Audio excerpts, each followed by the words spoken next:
Today we're talking about human stupidity in all its forms, not just to laugh at other people, even though that will happen, but to understand how it works, how it shows up, and above all, how to avoid it when it's our turn.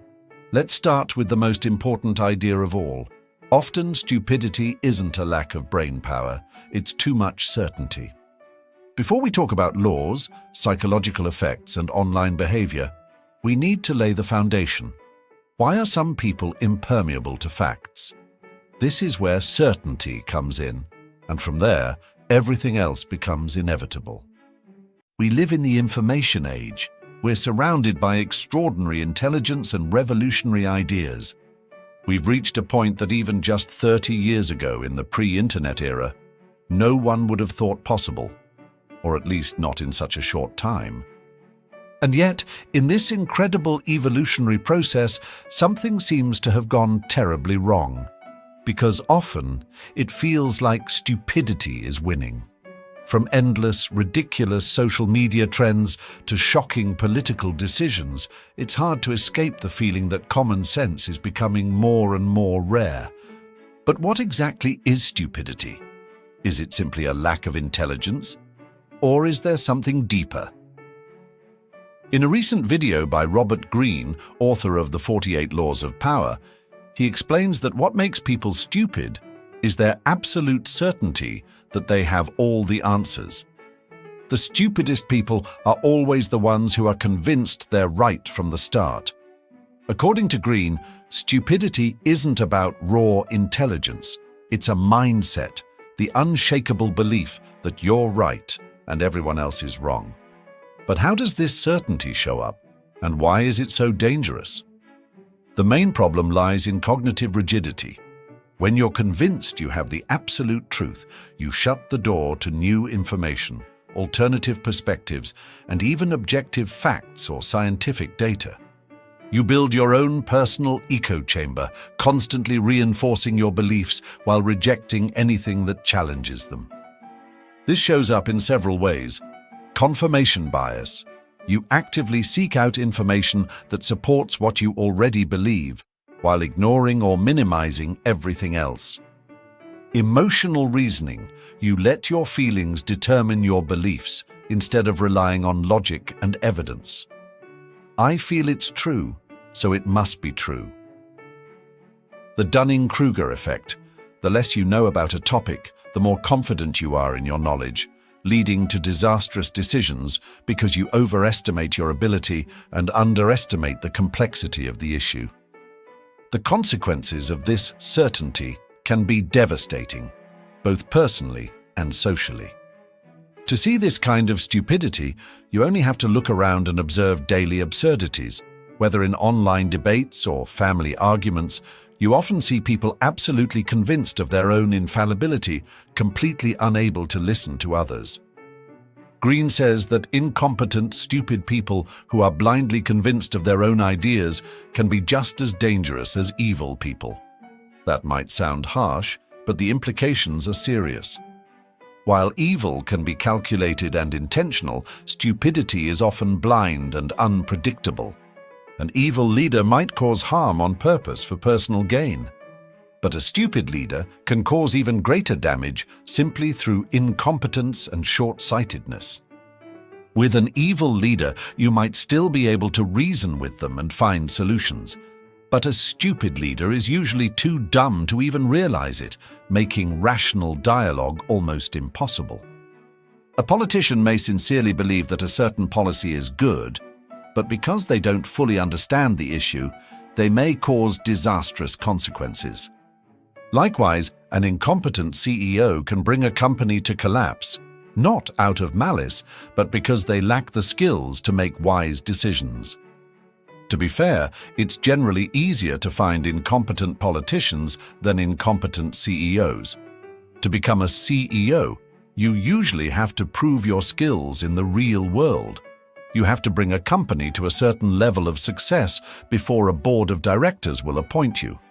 On the other hand, any politician who knows how to attract votes through shallow rhetoric can become successful, even while being incompetent, a bit like some YouTube creators. Let's not forget, today, Leonardo da Vinci's vote would count just as much as the vote of any random person. So you don't need to win over brilliant minds to succeed in politics. And look at social networks like Facebook or X, where stupidity reigns supreme. Most of the people who make the most confident, absolute statements are not those who've studied and achieved real results in a field, but rather people who've achieved mediocre results or have zero credentials on the topic, yet still think they're experts because other, even dumber, pseudo-experts agree with them. So how can we fight this insidious form of stupidity? The answer is by embracing uncertainty and developing intellectual humility.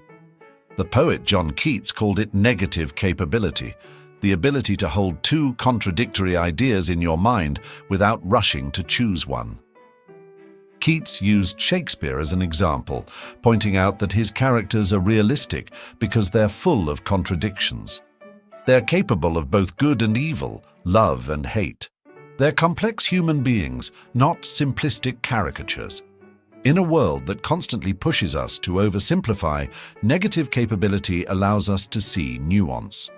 There isn't always one right answer. Truth is often far more complex and ambiguous than we'd like.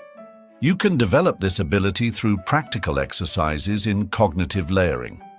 This means learning to hold multiple possibilities in your mind without immediately reducing them to one certainty, like in quantum physics, where a particle can exist in multiple states at once.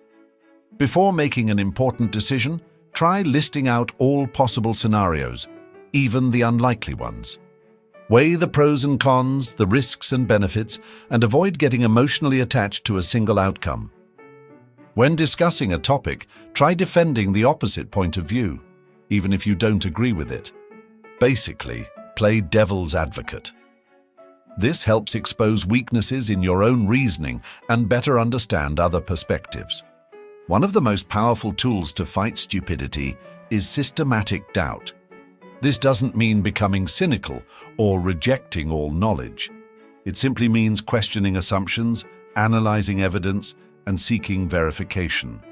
And for major decisions, trust science, logic, and those who have studied the subject, not the random functional illiterate who spends all day posting nonsense on Facebook to get likes from others just like him.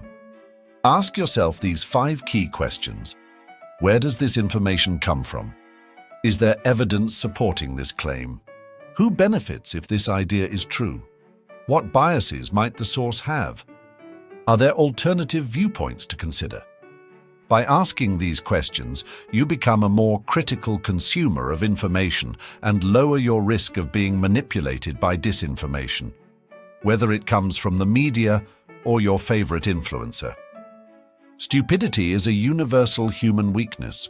We're all vulnerable to it, but we also have the power to overcome it.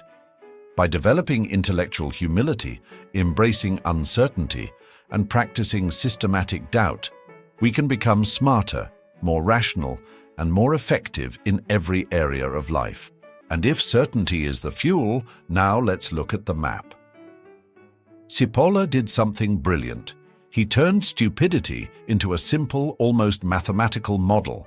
And when a concept becomes predictable, it also becomes easier to defend yourself against it.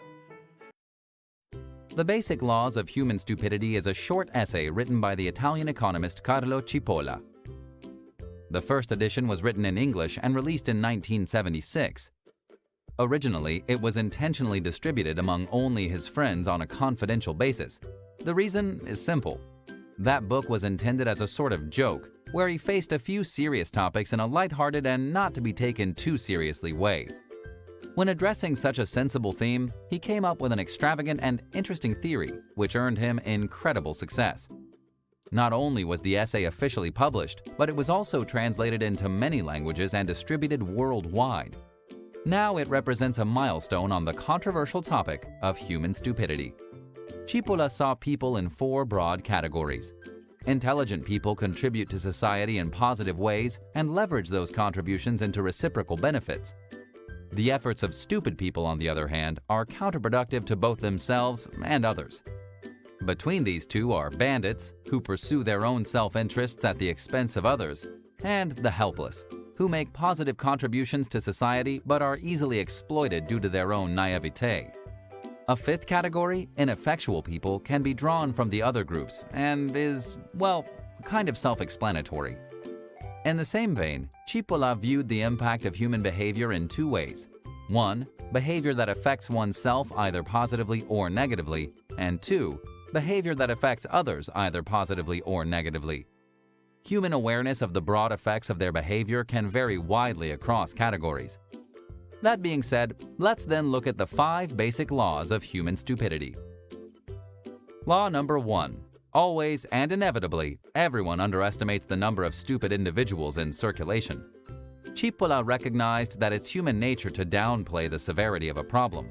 He was so convinced that we were naive to the challenge we face from stupidity that he suggested any numerical assumption of the number of stupid among us would turn out to be an underestimate. It's no accident that this is the first law. Law number 2. The probability that a certain person is stupid is independent of any other characteristic of that person. Cipolla considered stupidity as a human characteristic, like having blonde hair or black eyes. Consequently, it cannot but be distributed roughly equally in all walks of society, regardless of people's level of education.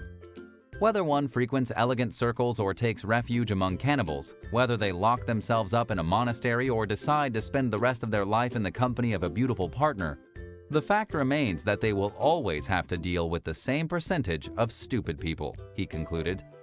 In this pessimistic view, human beings are doomed to deal with stupidity. Also, according to Cipolla, there are no safe places or solutions to avoid it. The only thing you can do is accept it and live with it for the rest of your existence. A stupid person is one who causes losses to another person or a group of people while they gain nothing or may even suffer losses. Carlo Cipolla considered this the golden and most important law never to be forgotten. Law number 3. Stupid people will inevitably make decisions that confuse us. Their reasoning simply escapes us. It's not that they're ill-willed, it's just that they're incapable of seeing the effects of their actions in a broader context. To this end, Cipolla noted, "There are people who, by their illogical actions, not only cause harm to other people, but also to themselves.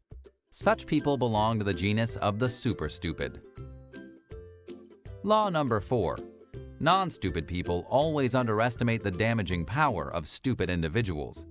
In particular, non-stupid people constantly forget that in any time and place and circumstance, dealing and/or hanging out with stupid people always turns out to be a costly mistake.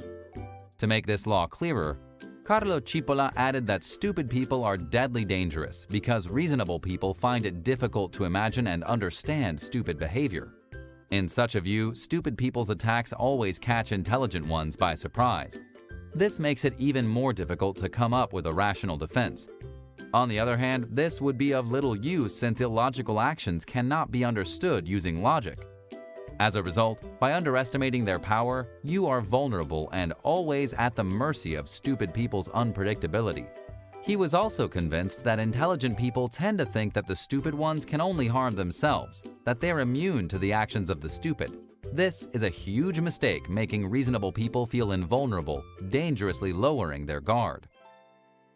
Law number 5. Stupid people are the most dangerous type of people. This law comes as a natural consequence of the previous and 4th basic law. Also, if you have no clue about what Cipolla meant here, he made it even more obvious by adding the following corollary. A stupid person is more dangerous than a bandit. Of the 5 laws seen so far, this should be the most understandable and reasonable one. In fact, common sense tells us that intelligent people, no matter how hostile they may be, are predictable. In contrast, stupid people are not. This subtle difference makes stupid people incredibly more fearsome than intelligent people. In conclusion, this should be regarded as a kind of compendium of his entire theory on human stupidity. Cipolla gives us the rules of the game. Bonhoeffer asks an even more unsettling question. Why do perfectly normal people, sometimes even intelligent ones, become stupid as a mass? And most of all, Why is it so hard to save them with logic?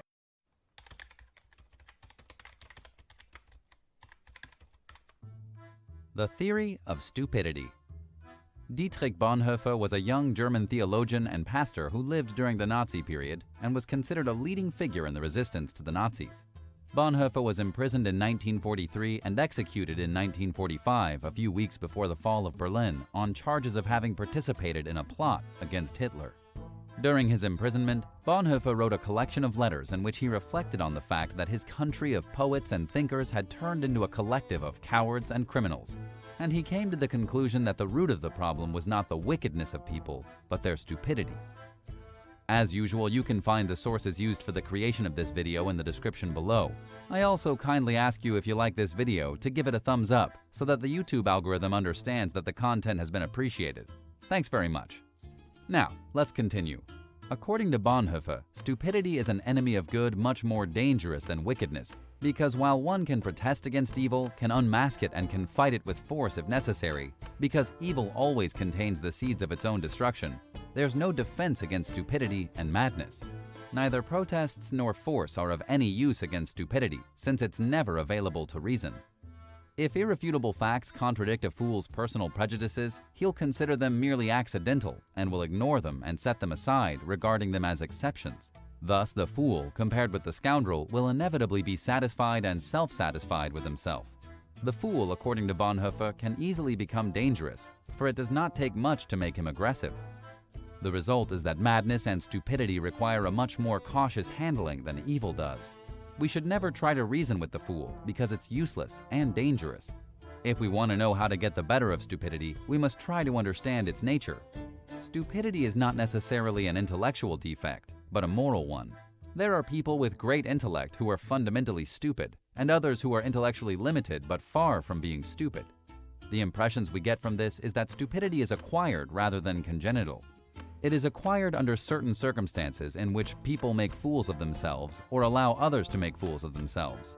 We further observe that stupidity is less common in asocials or loners than in individuals or groups who are inclined or condemned to sociability. From this, it would seem that stupidity is a sociological rather than a psychological problem. According to Bonhoeffer, every violent revolution, whether political or religious, produces an explosion of stupidity in a large segment of the population. The power of one needs the stupidity of the other.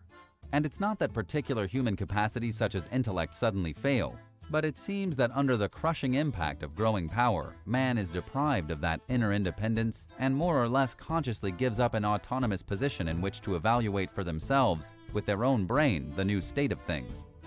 The fool may often be stubborn, but this should not lead us to think that they are independent. In conversations with a stupid individual, we often feel that it's almost impossible to talk to the person in front of us, to talk to them personally. Instead, we're confronted with a series of slogans, buzzwords, and the like, which have gained power over them. They're under a curse. They're blinded. Their very humanity is being prostituted and exploited. Once they have surrendered their will and become a mere tool, there's no limit to the evil the fool will go to. But all will happen while they'll be unable to see that they're doing evil. And herein lies the danger of a diabolical exploitation of human stupidity, which can do irreparable damage. According to Bonhoeffer, only an act of internal redemption can free a person from their own stupidity. Until this happens, any attempt to educate them would be futile. And if stupidity can explode in groups, then there's a perfect case to analyze: irrational devotion to a leader. This isn't about politics as such. It's about the psychology of the follower. And yes, sometimes it's even scarier than the leader. Weak people follow strong leaders. You could fill volumes with examples of people's unquestioning, fanatical allegiance to a leader beyond all reason, logic, decency, self-interest, or even their instinct for self-preservation. People who get so obsessed with a person they admire that they stop thinking and reasoning for themselves and simply take whatever that person says and does at face value, all the way to the point of justifying their idol's behavior to absurd extremes. But who are these kinds of people? What is it about some followers that drives them to pathologically ignore reality in the service of their fanatical devotion to a leader?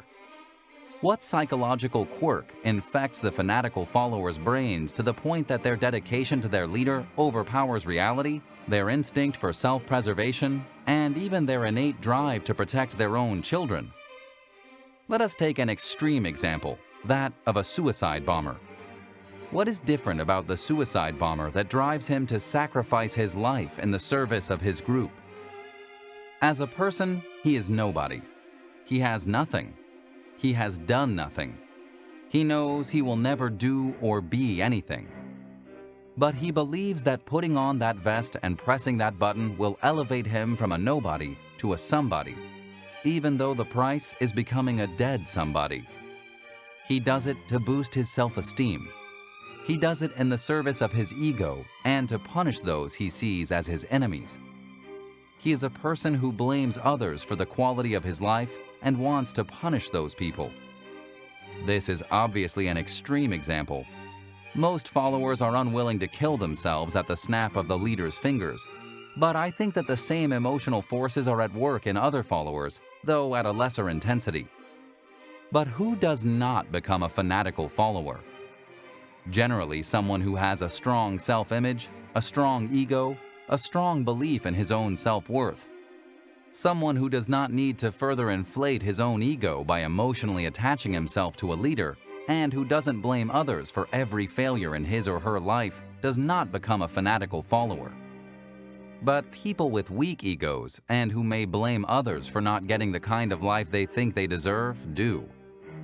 This is the curse of the weak ego. Quoting words from a member of the Nazi SS, "As a man alone, in my heart, I know that I am ordinary, a nobody. But as a member of the Führer's SS, I am a man to be reckoned with." Which, translated in simple words, means, as a man alone, in my heart, I know that I am ordinary, a nobody. But as devoted supporter of the leader, some of his power will become my power, and I will become someone more important than I was as a man alone.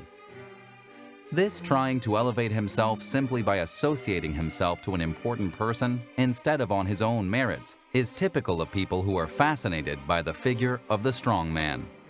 What are the emotional and psychological qualities that separate the fanatical follower from the rest of us? Followers are people who believe they are powerless in their life.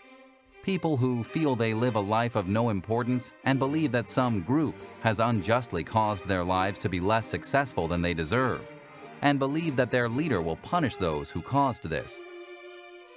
In the end, extreme devotion to a leader is ego-driven, but a weak ego. It is the desire of someone who considers himself ordinary to become special by emotionally attaching himself to a powerful or charismatic leader. The fanatical follower is a parasite who seeks to inflate his ego by attaching himself to the leader in the belief that some quotient of the leader's importance will flow into him and enhance the follower's own power and self-worth. The stronger and more powerful the leader, by proxy, the stronger and more powerful the follower believes he will become. The stronger and more powerful the leader, the more likely the leader will be successful in punishing those whom the follower believes are to blame for his not getting the sort of life he thinks he deserves. The fanatical follower is often angry, feeling that he has not gotten the life that he deserves. He sees the leader as a tool to right the wrongs that have been done to him. The fanatical follower often believes that a certain racial, economic, or ethnic group has taken the power, respect, job, sexual partners, or wealth that ought to be his. He or she becomes devoted to a leader who promises to right the wrongs the follower believes have been done to him by that group. The follower sees his support from the leader as the best way to fight against and punish illegal immigrants, criminals, politicians, elitists, etc., who he is sure are responsible for his not successful enough life. But why can the leader not be allowed to fail? If the leader should fail, if the follower is forced to admit that the leader is a fraud or corrupt or evil, then the leader's contamination will infect the follower as well. The leader's failure will become the follower's failure. To admit that the leader is dirt would mean that the follower is again just as unimportant as he was in the beginning. If his devotion to the leader has raised the follower up, if the follower has become more important by sucking up part of the leader's celebrity, then to the same degree, he will be demeaned and cast down by the leader's fall. And if the leader is allowed to fail, if the leader is admitted to be a lying, corrupt charlatan, then those evil people who have cheated the follower out of his rightful success in life will get away with it, and the follower cannot allow that to happen. If the leader fails, the follower fails. For the follower to be more important, the leader must remain a hero. If you're forced to admit that the leader is, in fact, a villain, then your devotion to him will turn you from a winner into a fool, and the people who have tainted your life and kept you down will get away with it. For those who have wronged you to be punished, the leader must remain in power. The only thing that would make the follower turn away from the leader is the perception that the leader has made peace with the group that the leader has promised to bring down. If that group, for example, were illegal aliens and the leader supported enacting a path for them to gain citizenship, the follower would abandon the leader in a flash. On the other hand, if the leader remained true to the stated goal of destroying that hated group, the leader could be filmed doing horrific things, and his fanatical followers would not even blink. And that is why the fanatical supporters of a powerful leader can never, ever admit to anyone, especially to themselves, that the object of their devotion is a liar, a coward, a monster, or a crook. Because their hero's failure signals their own failure, what else could a person with a weak ego and little or no belief in their own independent self-worth and a burning desire that those whom they blame for their lowly position in the world be punished do, but hold fast to the lie no matter how strong the evidence of the leader's sins? And these are often the foundations of populism, of the admiration for the strong man seen as the savior of their homelands. The love for the macho man who, by combining his charm with a bit of simple populist rhetoric, manages to attract the attention and admiration of weak men. Populism is often a war waged by males who feel the ground is crumbling under their feet, and they lash out at everyone that they consider different: foreigners, women, homosexuals, and so on. They reject progress and innovation as they feel they are taking away their jobs. They're weak and powerless in the face of change. These are often men who feel they have become powerless. These men admire those who bang their fists on the table to show how tough they are. They are less interested in those who seek mediation, those who welcome and care for others. They often like muscular nationalism, the identity of us versus them, and even if they've never contributed anything to the betterment of the us, they seek a simple association to be part of a group that could frankly do without them. They effectively feel powerless.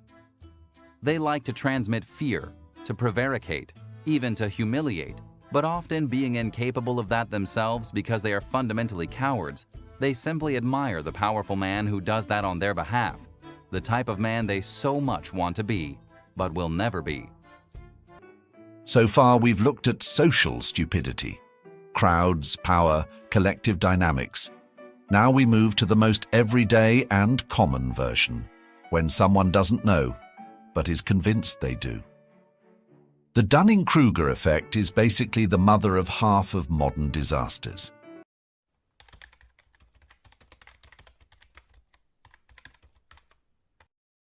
Why do the unintelligent think they are intelligent?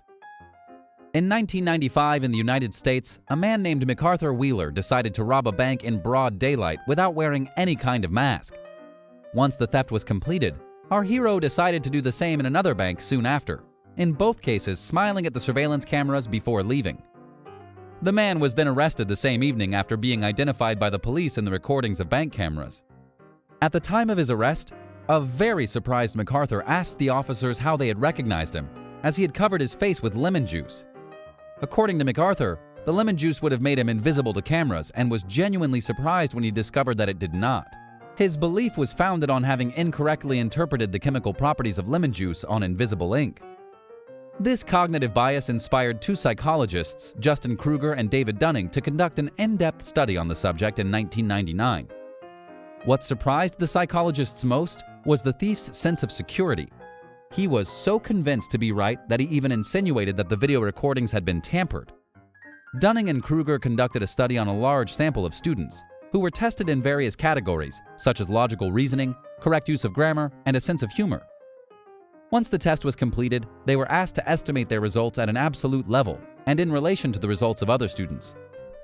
The result was that the students with the worst results were those who most of all overestimated their results, and by a lot. They all believed they were well above average. So not only were they incompetent, but they didn't have the faintest idea of how mediocre they were in relation to their peers. The students with the best results, on the other hand, had a better idea of their abilities. But in any case, despite being aware of being better than the average, they too made a mistake. They underestimated their skills. Paradoxically, they believed that they had actually done worse than the result obtained. But why? Simply because the test seemed relatively easy for them, so they believed it was easy for everyone, unaware of their own superior skills. Today, the Dunning-Kruger effect is known all over the world. The most incompetent people do not have the ability to recognize their own incompetence and believe themselves better than they actually are.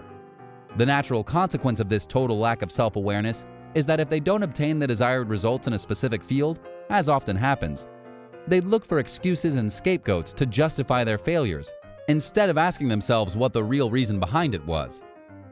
On the screen, you can see the curve of the Dunning-Kruger effect.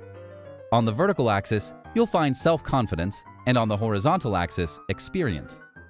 People without knowledge often tend to have enormous self-confidence while living in a state of total ignorance. Further on, those who manage to improve themselves and acquire knowledge understand how little they knew before and begin to lose some confidence in themselves. Only later, once they become experts in a certain topic, they regain their confidence and know they're really much more prepared than others on this subject. Basically, we humans are not very good at self-evaluating ourselves. Most of us believe we're better than what we are, and almost all of us, some to a greater extent than others, have been affected by this cognitive bias. Let me explain this better with a quick figurative example. Rob loves playing chess. He's been playing almost every day with his friends for 6 months, and he always wins. Rob is convinced that he's very strong and that he knows basically everything there is to know about the game. If we asked Robert at what level he thinks he is, his answer would be in the top 5% of players in the world. Mark is a professional chess player. He's traveled the world to play tournaments and is truly among the best in the world. Mark is fully aware that he knows a lot about this game, but he also knows that the number of possible moves and strategies in chess is huge, and he's far from knowing everything. Being perfectly aware of this situation, Mark knows that there's a gray area of non-knowledge, seen by him as room for improvement. You can see this on the screen. Rob, on the other hand, is totally unaware that this gray area exists. In his opinion, that area does not exist. This is the reason why Rob is so sure that he's close to knowing the game of chess to perfection. The problem here is that Rob knows what he knows, but he doesn't know what he doesn't know. Mark, however, is perfectly aware of his knowledge and is equally aware that there are things he does not know. The mistake that many people in Mark's situation make is to assume that others know what he knows, when this is just not the case. Often, this happens because less prepared individuals show so much confidence in themselves that it's easy to be misled. This is why people like Mark often tend to underestimate themselves in relation to others. Dunning and Kruger also noted that the most incompetent people tend to totally reject any form of criticism and have no interest in improving themselves. This is the reason why many people live their entire existence in mediocrity. A famous quote by Charles Darwin says, "Ignorance more frequently begets confidence than does knowledge. It is those who know little, not those who know much, who so positively assert that this or that problem will never be solved by science." We can close by saying that having self-confidence is important, but even more important is being self-conscious and understanding what we're really good at and what we're not.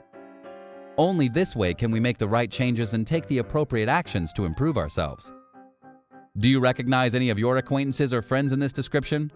If you like, share some funny anecdotes in the comments section below. Okay, but one question remains. When clear evidence shows up, why don't some people change their minds? In fact, they double down on the wrong idea. This is where cognitive dissonance enters the scene, the mechanism the mind uses to protect itself, even at the cost of believing ridiculous things.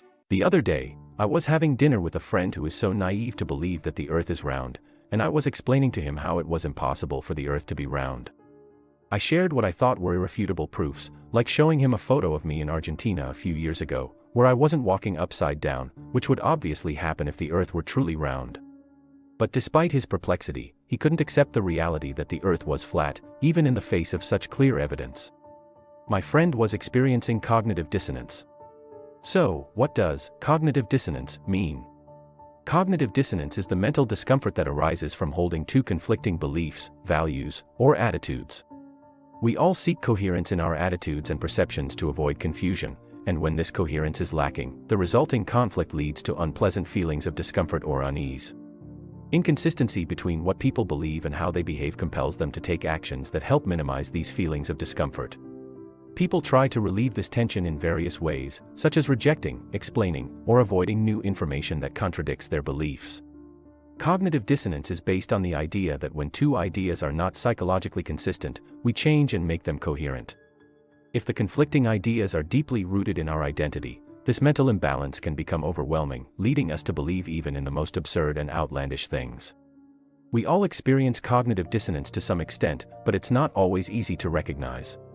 Some signs that what we are experiencing might be related to cognitive dissonance include feeling uneasy before doing something or making a decision, trying to justify or rationalize a decision or action we've taken, feeling embarrassed or ashamed of something we've done and trying to hide our actions from others, feeling guilt or regret for something we've done in the past, doing something because of social pressure or the fear of missing out, FOMO, even if it's not something we wanted to do. Various situations can create conflicts that lead to cognitive dissonance. Sometimes, people may behave contrary to their beliefs due to external expectations at work, school, or in social situations. This might involve going along with something because of peer pressure or doing something at work to avoid getting fired. Learning new information can also lead to feelings of cognitive dissonance. For example, if someone engages in a behavior that they later find out to be harmful, they may experience a sense of discomfort. People sometimes tackle this problem by finding ways to justify their actions or by discrediting or ignoring the new information. We make decisions every day, both big and small. When faced with two equally appealing choices, we often experience a sense of dissonance because both options seem attractive. However, once we make a choice, we must find a way to reduce these feelings of discomfort. To do this, we justify why our choice is the best option, so we can believe that we made the right decision. An American psychologist named Leon Festinger examined whether cognitive dissonance could be strong enough to make people believe in conspiracy theories even after they have been proven wrong. To investigate this, Festinger and his team joined an apocalyptic cult led by Dorothy Martin, a suburban housewife. Martin claimed to receive messages from superior beings from another planet called Clarion. The messages said that a flood would destroy the world on December 21, 1954. Psychologists observed that many members quit their jobs and gave away their belongings to prepare for the end of the world. When the day arrived and passed peacefully, Martin claimed that the world had been spared thanks to the force of good spread by the members. To cope with this situation and the heavy cognitive dissonance it produced, psychologists hypothesized that the members had two options. They could change their situation and abandon the beliefs and actions that formed their previous identity, but admitting they were wrong to many was sacrilege. The second choice was to add new beliefs consistent with the first ones to stay in the cult and protect the image they had formed of themselves. And that's exactly what happened.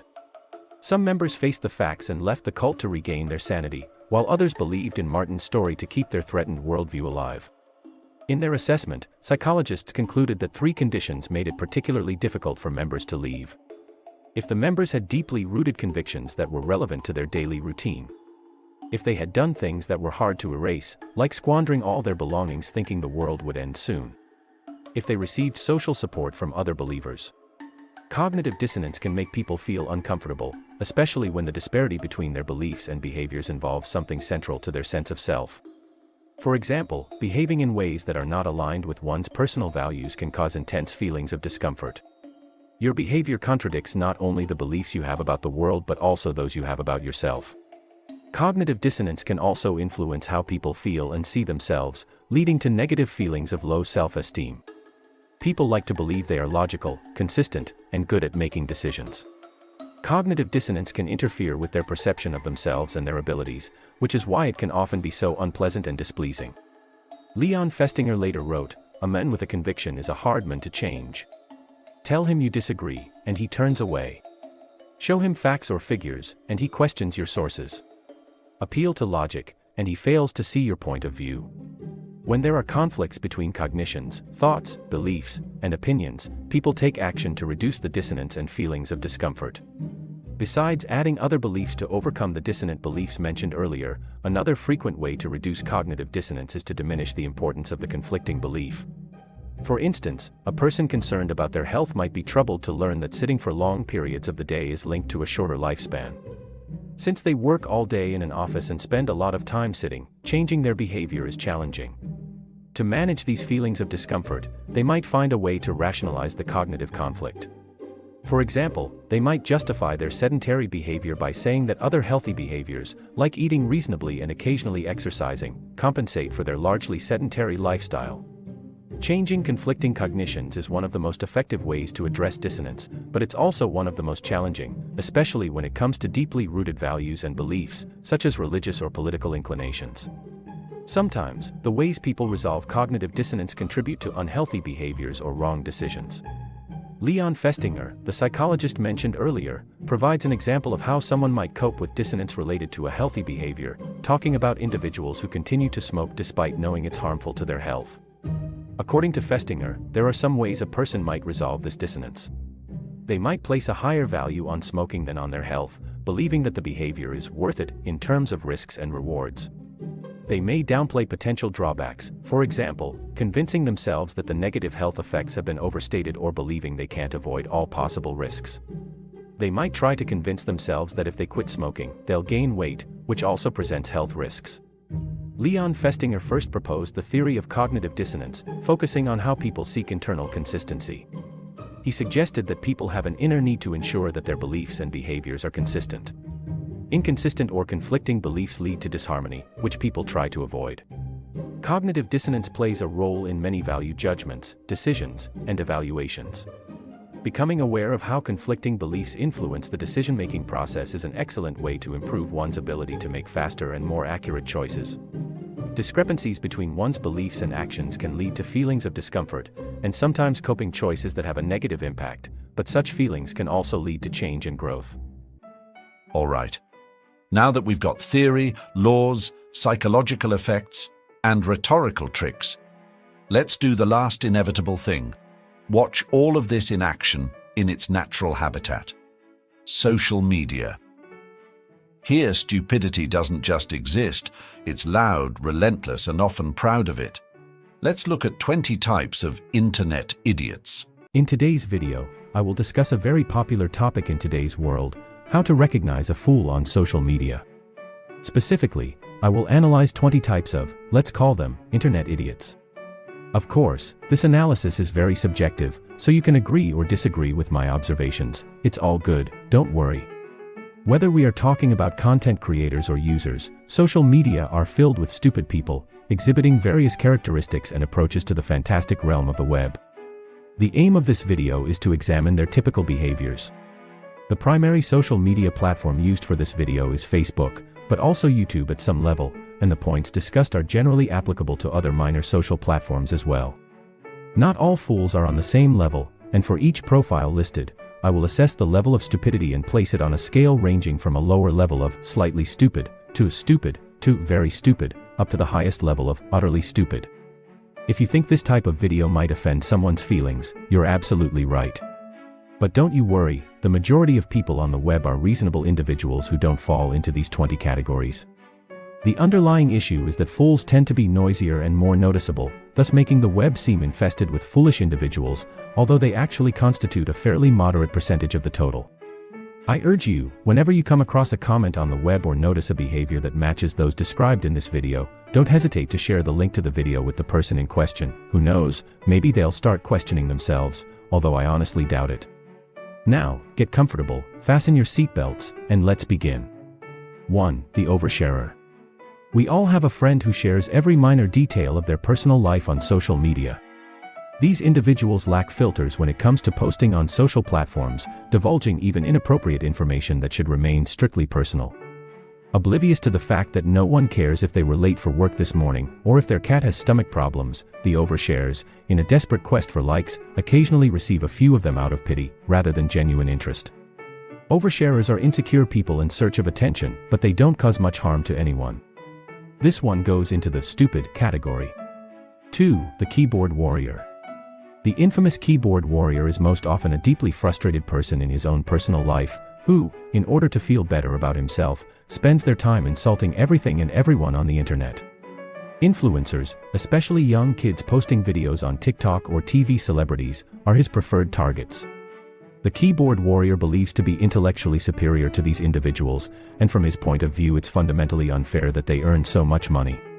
The keyboard warrior hides behind his screen, often under a fake profile, spewing hateful comments, sparking debates, and generally behaving like cyberbully.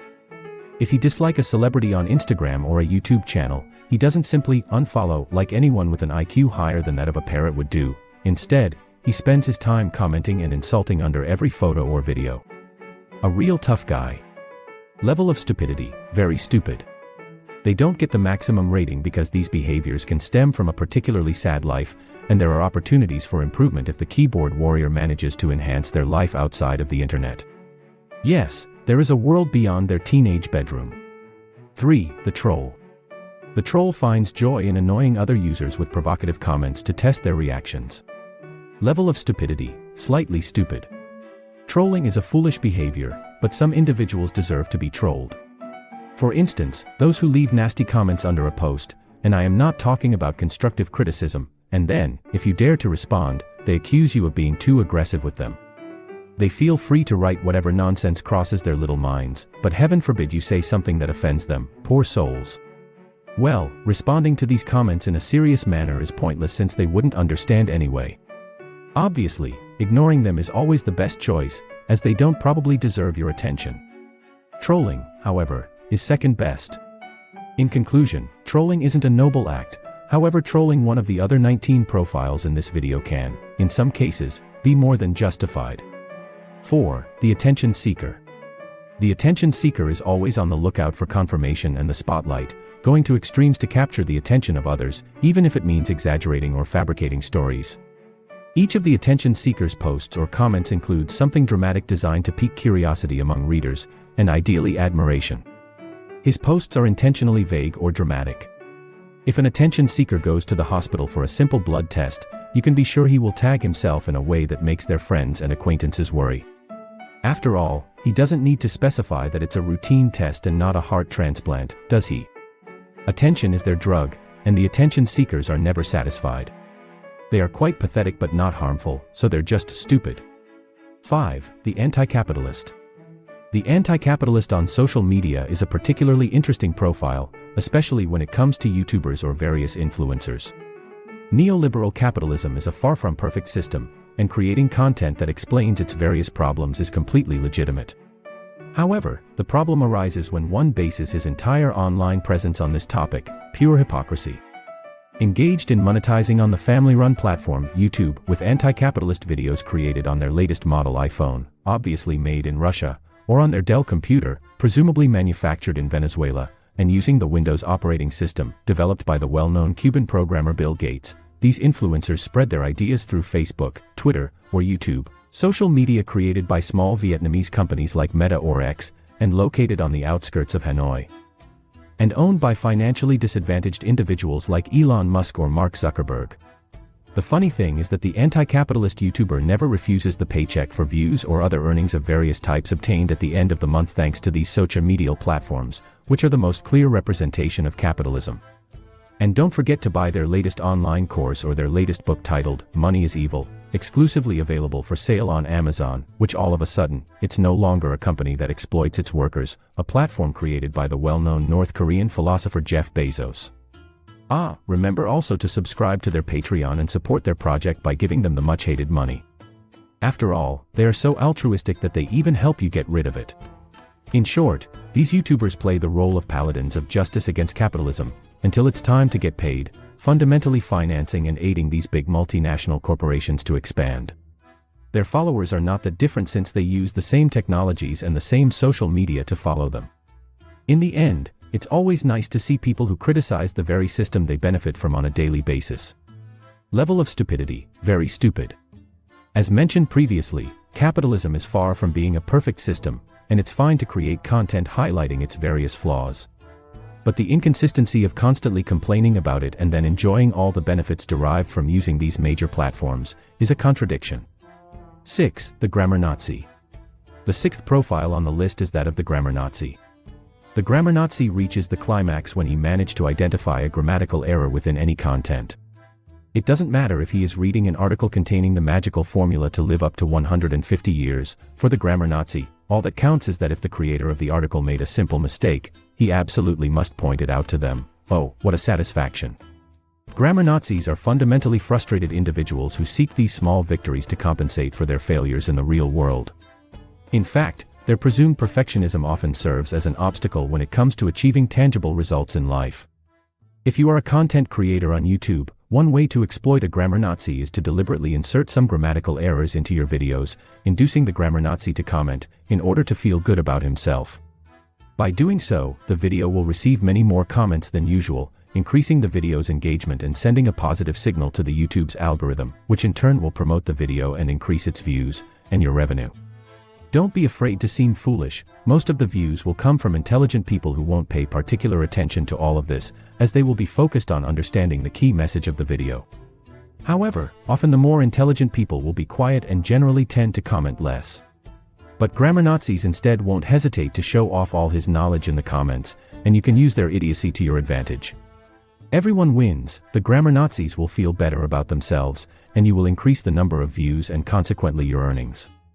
Level of stupidity of the Grammar Nazi. Stupid. They are indeed very annoying but easily manipulable, and they can be useful for the reasons explained. 7. The Purist. This is a very common figure on social media in pages specialized in a specific topic or discipline. This person considers himself an expert and criticizes anyone who doesn't share his views, approaching the discipline in a non-traditional way.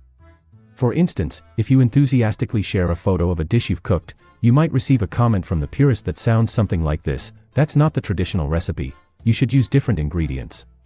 More than just foolish, the purist is an incredible pain, often failing to understand that no one is born a master and not everyone approaches a new hobby or discipline with the ambition of becoming one.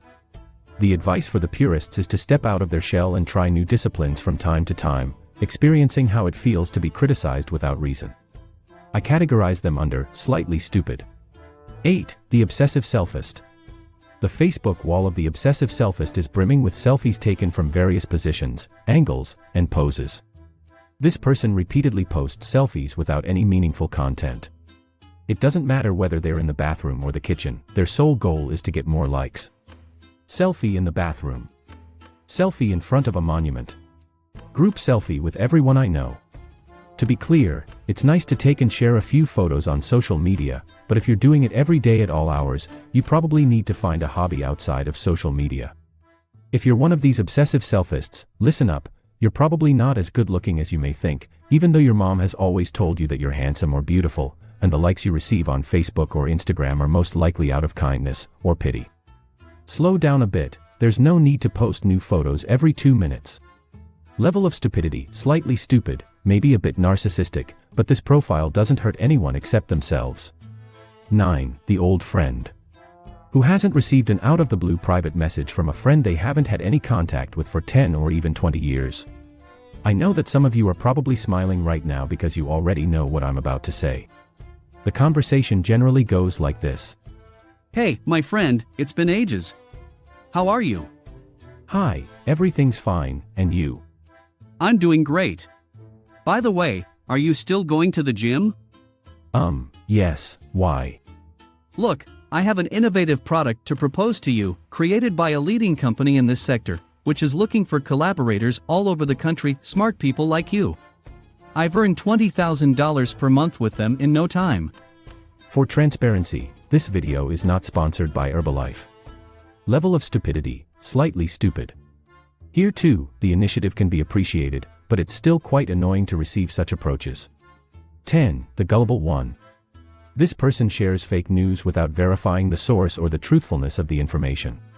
The Gullible One has never learned to distinguish a genuine news story from a fake one, believing everything they are told or everything they want to believe is true. If tomorrow their favorite influencer shares an article stating that Hitler has been artificially brought back to life by the German special forces to attempt to invade Russia again, they would believe it without hesitation. What's funny is that this type of person often thinks to be the smart one of the bunch, the clever one. The one nobody can fool. When in reality he is the one living in his own little world, a world made of cognitive biases and dissonance. As a result, most of these people have never managed to stand out in their own life when it came to actually achieving something real, something tangible. Obviously they will never admit this, and they will never take responsibilities for the failures. They would rather look someone else to blame, someone like George Soros or Bill Gates for example. Level of stupidity, extremely stupid. Utterly irredeemable. To learn more, I recommend taking a look at videos on the Dunning-Kruger effect, Dietrich Bonhoeffer's theory, and Carlo Cipolla's laws of stupidity, all of which you can find on this channel. I've included the links to the 3 videos below in the description. 11. The politically correct and the politically incorrect. It seemed politically correct to put them both on the same level. Although opposites, I place these 2 categories at the same level of stupidity, a bit like I would do with fascists and communists. To be clear, I'm talking about people at extreme levels of political correctness or incorrectness, not about someone who believes in being politically correct but with intelligence and common sense. On one side, we have the politically correct, constantly searching for reasons to accuse anyone of being sexist, feminist, racist, homophobic, etc., even when the other person might not even know what these words mean. The politically correct watches my videos, making sure there's a perfect balance of female and male figures in the drawings, ensuring a fair representation of people of color, gay couples, as well as heterosexual ones. For instance, if the percentage of people of color is too low according to their parameters, I would clearly be considered racist, but beware, if I include too many, the anti-politically correct crowd comes accusing me of being paid by the Democrats and the powerful forces, having devised a diabolical pro-immigration plan. The politically incorrect often hold opposing ideas to those of the politically correct, but they're equally bothersome. If you belong to these categories, listen up, with a few exceptions, none of you are being discriminated against because you're women or men, black, yellow, or white, heterosexual or gay. Most likely, you're being discriminated against because due to your lack of common sense, you're simply too foolish. Level of stupidity, very stupid. 12. The drama queen. The drama queen, or king, if we want to be politically correct, I was saying the drama queen manages to create a big fuss over every trivial matter and turns each of their small victories into a spectacular achievement. Self-proclaimed, real tough guy, they love posting on social media quotes like, "They threw me in with the wolves, and I came out leading the pack," making it seem like some grand accomplishment, when in reality, they simply went to pick up their child from daycare and managed to bring them home in one piece. Level of stupidity, stupid. Doesn't deserve further comments or attention. 13. The functional illiterate. From Wikipedia, the term quantitative illiteracy, or functional illiteracy, refers to the inability to effectively use reading, writing, and arithmetic skills in everyday life situations. This essentially translates to the inability to comprehend, evaluate, and utilize information present in contemporary society. Since 1984, UNESCO has defined functional illiteracy as the condition of a person who is incapable of understanding, evaluating, using, and engaging with written texts to actively participate in society, achieve their goals, and develop their own knowledge and potential. According to the latest figures, around 18% of Americans are functionally illiterate. Let me give you a practical example to better understand this type of person. If I make a video where I state that lemon iced tea is incredibly delicious, the functionally illiterate individual would probably leave a comment insinuating that I said peach iced tea isn't good, which I actually never said. However, they interpreted it that way when I showed appreciation towards lemon iced tea. Sometimes in my videos, you might hear me making clarifications or fairly obvious premises. That's because I'm already certain that some things I say will be misinterpreted by someone.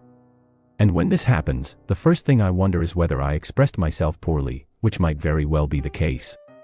But then, when I see that for every person who misunderstood, there are 50 others who understood exactly what I meant, I can breathe a sigh of relief.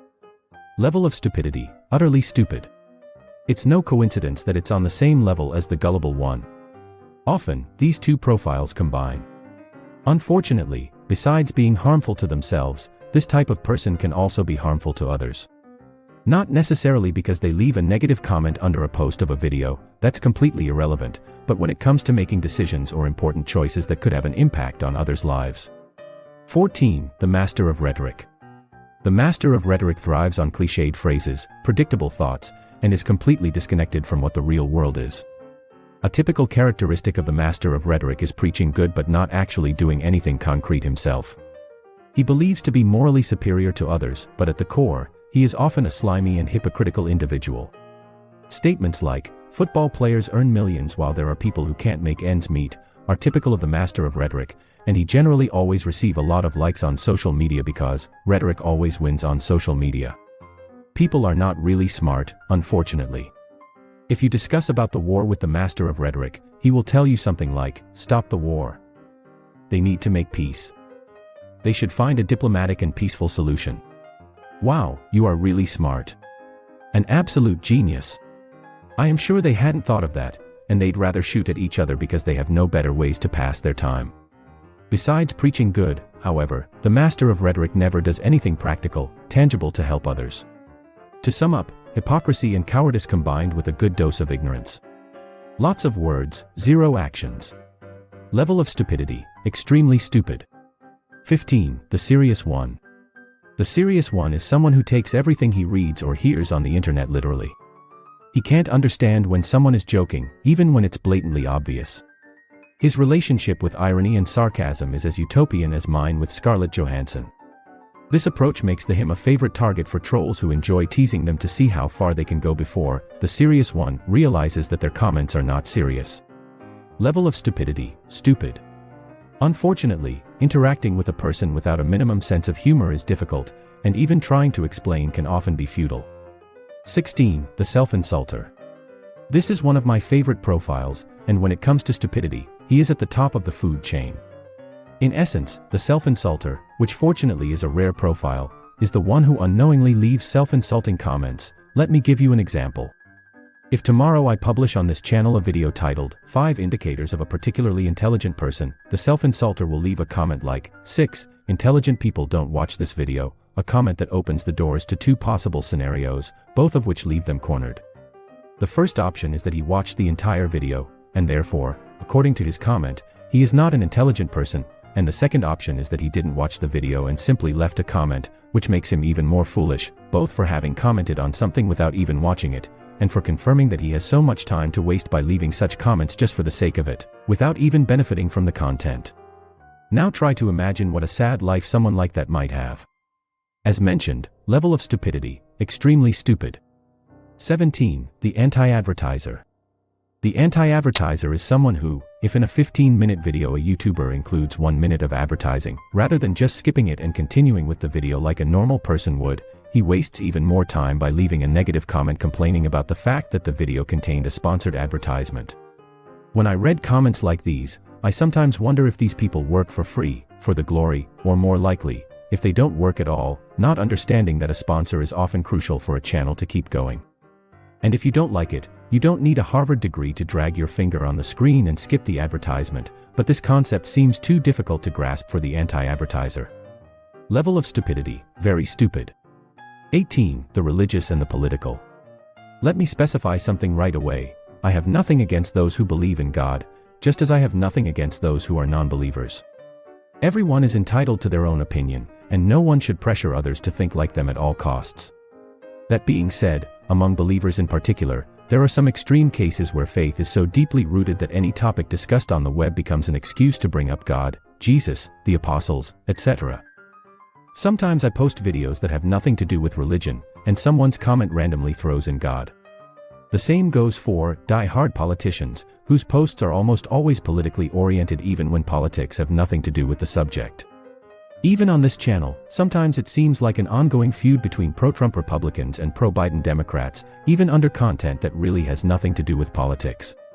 I could be talking about lasagna, and still, there would be comments about Trump or Biden, crazy stuff. If you're one of these people, I'm sorry, but you're also foolish.